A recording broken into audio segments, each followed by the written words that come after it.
जो मीडिया में सिर्फ जुमलों तक था, अब इस केस ये रजिस्टर्ड है। इस एफआईआर के ऊपर इंक्वायरी होनी चाहिए, इस एफआईए के ऊपर आपकी अदालत इसको बुलाए, मोहसिन बेग को भी बुलाए और वो जो है मुराद सईद साहब को भी बुलाए, इमरान खान साहब को भी बुलाया, रेहाम खान को भी बुलाया। रेहाम खान से पूछा जाए, क्यों ना, मसला ये है कि गवाह तो रेहाम खान है, और कौन गवाह है? जो उनकी बेगम थी। उस किताब के 273 का जो पेज है जिसका हवाला मोहसिन बेग ने दिया है, इन डॉक्टर साहब प्लीज, इसमें मोहसिन बेग साहब ने पेज का जिक्र नहीं किया। ये बात एक बहुत है, हमारे प्रोग्राम में, टीवी के प्रोग्राम में उन्होंने कहा था कि रेहाम खान की किताब है, छपी है, जब किताबें छपती हैं हवाला दिया जाता है। पेज का जिक्र मुराद सईद ने अपनी एफआईआर में बताया। मैं यही तो कह रहा हूं ना कि जो ये इन बेवकूफ़ों ने, कितनी बड़ी बेवकूफ़ी है इमरान खान की, मुराद सईद की, जो कि जो मीडिया में हवाओं में चल रहा था केस, उसको खुद रजिस्टर्ड कर दिया।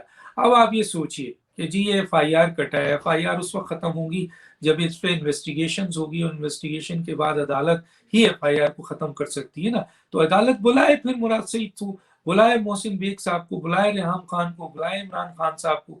तो देखने को ये है कि इन इन लोगों की अकल का आप नजारा देखें कि एक ऐसा, और क्या डिस्कस होगा वहां पे।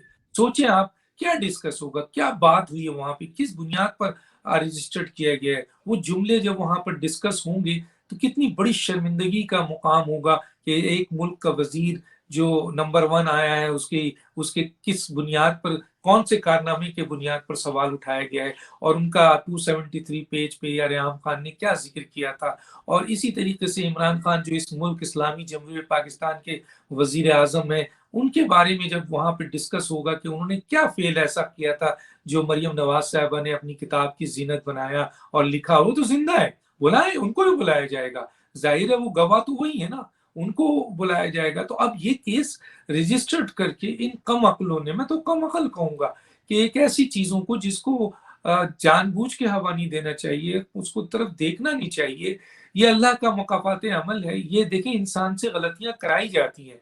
मुराद सईद और इमरान खान साहब से ये गलतियां कराई गई। आज पाकिस्तान का हर शहरी 273 रेहाम खान की किताब लेकर एक पेज पे नजर आ रहा है, सब पढ़ रहे हैं, सब इस चीज को इस वक्त मुल्क, पूरा मुल्क एक पेज पर है और वो 273 है। जी बिल्कुल, ऐसे ही आप बिल्कुल सही कह रहे हैं। तो गोया आप सवाल ये पैदा होता है कि आपने अपनी गलती को, कहते हैं ना कि अल्लाह ताला कहते हैं कि अगर तुमसे कोई गुनाह सरसर्ज हो जाए तो उस गुनाह के ऊपर तुम खुदा से तो माफी मांगो, किसी और को मत बताओ कि वो गवाह ना बन जाए।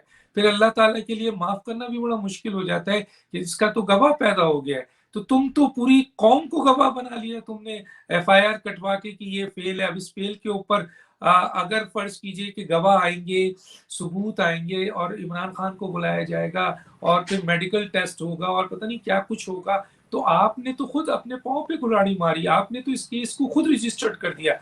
मोहसिन बेग को तकलीफ तो हुई, मोहसिन बेग को तशद्दुद तो किया गया, मारा तो गया, लेकिन इस अमल और इस एफआईआर ने मुराद सईद को और इमरान खान को कहाँ खड़ा कर दिया है। और अब अदालत का फर्ज ये है कि अदालत इस फैसले को, इस एफआईआर को निपटाए कि आया ये हकीकत पर मबनी है या झूठ है। या तो ये रेहाम खान ने बहुत बड़ा झूठ बोला है, और अगर रेहाम खान ने ये सच बोला है और उसकी गवाही जो है वो सच्ची है और वो बेगम की हैसियत से थी, तो फिर इमरान खान साहब को और मुराद सईद को न सिर्फ इस्तीफा देना पड़ेगा, बल्कि इनके खिलाफ आईनी, कानूनी, शरई सब किस्म की जो है वो जो आर्टिकल्स हैं वो लागू होता है, और इन पर फौजदारी मुकदमात होते हैं। तो ये दोनों तो खुद अपने पांव पे कुल्हाड़ी मारी है भाई। बिल्कुल ठीक है डॉक्टर साहब, ये बड़ी बात है। यही चीज डिस्कस हो रही है कि इसको रजिस्टर्ड करा लिया है। और फिर दूसरी बात जो आपने कही है, आप कहते हुए और मैं सुनते हुए सोच रहे हैं वो क्या अल्फाज होंगे जो अदालत में जरा होगी। मरियम रेहाम खान साहब को बुलाया जाएगा, मुराद सईद को और इमरान खान साहब को अगर शायद बुला लिया जाए तो शायद होगा क्यों, क्या? शायद क्यों, पार्टी वो भी है ना।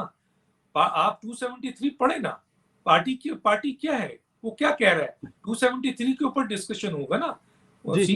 तो उस पर जब डिस्कशन होगा तो रेहाम खान भी आएंगी उसमें। पार्टी कौन है? इमरान खान, मुराद सईद, उनको भी बुलाया जाएगा। मुझे तो ये बात करते हुए शर्म आती है, इतनी गंदी और फजूल बात है। लेकिन देखें आप कि ये होती है वो गलतियां जो इंसान खुद करता है, जानबूझ के करता है, इनसे कराई गई। और ये आज पूरी पाकिस्तान में नहीं, पूरी दुनिया में डिस्कस हो रहा है। और अब अदालत, ये कानूनी मसला हो गया है। अब इस मसले को अदालत ही खत्म कर सकती है। तो अदालत इसके ऊपर बुलाएगी, वकील आएंगे और गवाह आएंगे, रेहाम खान भी आएंगे, मोहसिन बेग भी आएंगे, और वो दोनों भी, मुराद सईद और इमरान खान, जिन पे ये इतना गिरा हुआ इल्जाम है, वो भी आकर साबित करेंगे कि ये गलत है। और हो सकता है इसके ऊपर अदालत इन्वेस्टिगेशन पे जाए, फॉरेंसिक पे जाए, दूसरे जो आपके जो टेस्ट होते हैं उसके ऊपर जाए, तो बहुत कुछ निकलेगा। लेकिन आज इनको ये कोई बताए कि एक ऐसा मामला जो मीडिया में इल्जामात पे चल रहे थे, आपने उसको खुद कानूनी शक्ल दे दी है, सर्टिफाइड कर दिया है। अब उस केस का हल सिर्फ अदालत ही हल कर सकती है, और अदालत का जाहिर है ऐसे ही एक केस को नहीं उठा के फेंकेगी, उसको गवाह को बुलाना पड़ेगा। रेहाम खान को अपनी इस किताब में लिखी हुई बात को सच साबित करना पड़ेगा ऐसे गवाह। जाहिर है वो किस तरह, उन्होंने वीडियो तो नहीं बनाई होगी, उनके पास ब्लैकबेरी भी है, उनके पास बहुत कुछ है। और मैं आज आपको एक बात बता दूं, जी रेहाम सर। खान के पास एक ऐसी इंफॉर्मेशन है, बहुत खतरनाक इंफॉर्मेशन है, जो अगर रेहाम खान ने चाहा और रेहाम खान चाहेंगी तो वो उनके पास कांटेक्ट भी है, वो नाम भी है, वो एड्रेस भी है, वो सब चीज है। मैं कह रहा हूँ, मेरी रेहाम खान से बात हुई है, उसको भी वो मंजर यहाँ पे ले आई, तो ये लोग कहाँ जाएंगे? डॉक्टर साहब, मैं तो चलो वो तो जो लाएगी लाएगी, लेकिन जो आप अक्सर आपने बड़ी बड़ी बातें की हैं और बड़ी लपेट के बातें की हैं, बड़ी मतलब एहतियात से बातें की हैं। टेस्ट होंगे, क्या होगा, मैं तो सोच सोच के परेशान हूँ। नहीं, हिंदुस्तानी फिल्मों में हम देखते हैं जब कोई ऐसा केस हो तो वो क्या क्या सवालात होते हैं। ये कल तक इल्जामात थे, जो बातें थी वो एक अलग जी है। एक जैसे ऑडियो के ऊपर बात चल रही है कि भाई जी क्या मीडिया में मौजूद हर ऑडियो को ये किया जाए, माना जाए। भाई ये एफआईआर है, फर्स्ट इन्वेस्टिगेशन रिपोर्ट है, ये जी एफआईआर लॉन्च की गई है, और इस एफआईआर लॉन्च के ऊपर गिरफ्तारी हुई है। और गिरफ्तारी के बाद अब ये एफआईआर सिर्फ एक ही बुनियाद पे खत्म हो सकती है कि जी पुलिस जो है 169 का जो है वो पर्चा लगाए कि जनाब ये एफआईआर जो उन्होंने काटी थी गलत काटी थी। तो क्या मुराद सईद साहब 169 के लिए तैयार हैं कि वो लिख के देंगे कि हाँ जी मैंने झूठा एफआईआर कटवाई है, ठीक है। और अभी तो काउंटर एफआईआर कटेगी अगर ये इन्होंने 169 लगाया कि ये जो है वो सब इन्वेस्टिगेशन की पुलिस ने और कहा ये सब झूठ है, तो झूठ किस पे जाएगा? मोहसिन बेग पे तो नहीं जाएगा, ये तो मुराद सईद पे जाएगा ना। तो गोया फिर मोहसिन बेग काउंटर एफआईआर लगाएंगे कि मेरे साथ जो जुल्म हुआ है, मेरी इज्जत हद का वो किया गया है, मुझे गिरफ्तार किया गया है, मुझे टॉर्चर दिया गया है, तो फिर तो ये काउंटर एफआईआर कटेगी। सवाल ये पैदा होता है ये एफआईआर है, ये मजाक नहीं है मेरे भाई। अब इस एफआईआर को सिर्फ अदालत ही खत्म कर सकती है, और बाकायदा इस पे इन्वेस्टिगेशन होगी, पुलिस इन्वेस्टिगेट करेगी कि आया जिस बुनियाद पर मोहसिन बेग ने ये इल्जाम लगाया है या मोहसिन बेग ने ये स्टेटमेंट दी है, आया उसकी जस्टिफिकेशन है। फिर बात जाएगी किताब तक, फिर बात जाएगी 273 तक, फिर बात जाएगी रेहाम खान तक, रेहाम खान को बुलाया जाएगा, फिर उनको बुलाया जाएगा। ये मामूली बात नहीं है, जो लोग समझ रहे हैं ये मामूली बात है, ये मामूली बात नहीं है, एफआईआर है। ये सिर्फ गुफ्तगू नहीं है, ये मीडिया में बैठ के इल्जाम नहीं है। और इन्होंने खुद एफआईआर कटवाई है, मोहसिन बेग ने नहीं कटवाई है, रेहाम खान ने नहीं कटवाई है।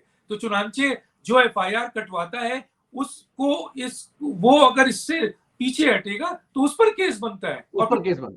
ये जो एफआईआर थी झूठी थी।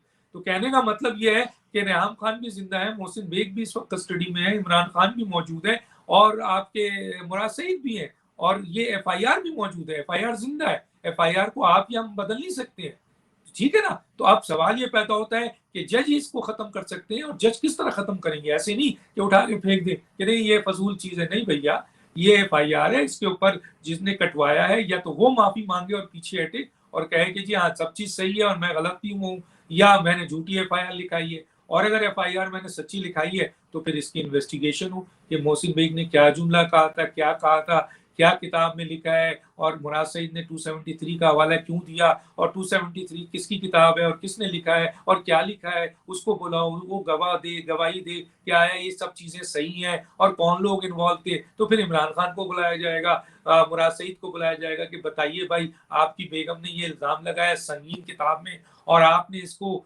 जो है एफआईआर की सूरत दिया है, तो अब अदालत को बताइए कि ये क्या चीज है। वो अपनी जस्टिफिकेशन देंगे, उसके बाद ही कहीं जाकर ये केस फाइनल होगा ना। बिल्कुल ठीक है डॉक्टर साहब। मुझे इसमें से दो छोटे छोटे सवाल करने हैं, अगर इसको हम छोटे छोटे ले लें। एक तो मुझे पहले रेहाम खान के बारे में करना है और फिर मोहसिन साहब के बारे में करना है। रेहाम खान साहबा के बारे में बहुत बेहुदा अल्फाज टीवियों पर कहे गए, और जो कहने वाले हैं वो इमरान खान के बहुत नजदीकी, अभी एक वजीरे दाखिला है शेर शीर साहब, जो लफ्ज वो यूज करते रहे रेहाम खान साहब के लिए, मैं अपने मुंह से वो लफ्ज यूज इस्तेमाल नहीं करना चाहता, लेकिन आपको पता है सर, जिसके साथ बैठ के हम अपने कल्चर के मुताबिक खाना खा रहे हैं, जिसके घर का पानी पी ले, वहां पे बात करने से एहतियात करते हैं। Ex wife of prime minister of Pakistan, अगर कहा जाए तो साबका खतून अव्वल। सर, बाकियों को तो माफ नहीं किया, समझ आता है, लेकिन जो लैंग्वेज रेहाम खान साहब और उनके बच्चों के बारे में इस्तेमाल की गई, करीबी